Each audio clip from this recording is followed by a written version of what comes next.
Buradaki halk elini uzatabildiğine yardım etmeye çalışıyor. Lütfen yardım gönderin. Kahramanmaraş'ta durum çok kötü.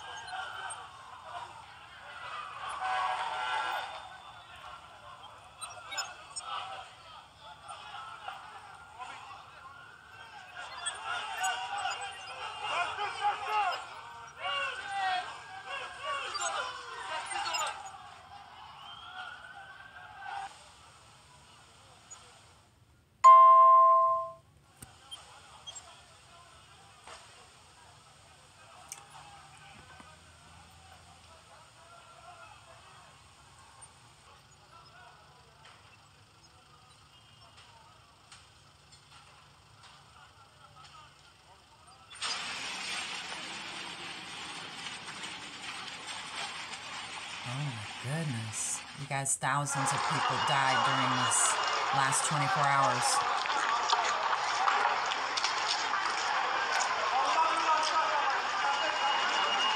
Be prayerful. Jesus is coming.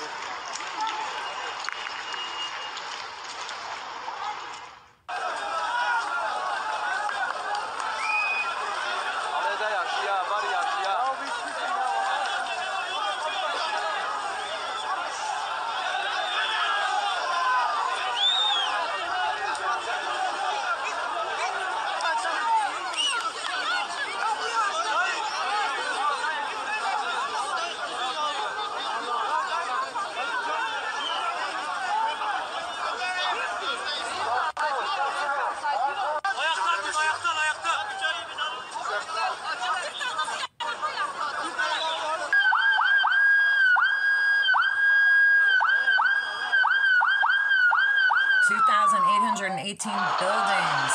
Wow.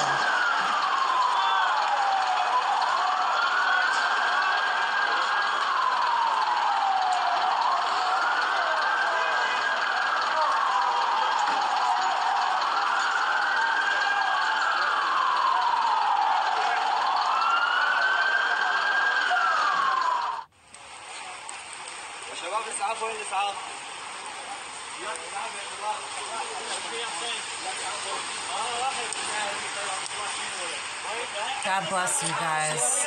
Be ready and stay prepared. Hallelujah. Jesus is coming. It's just a matter of time. He is returning soon. Amen. Pray for these people, guys. İnsanlar yardım bekliyor. 112'ye ulaşılmıyor. Oh, terrible. Buradaki halk elini uzatabiliyor.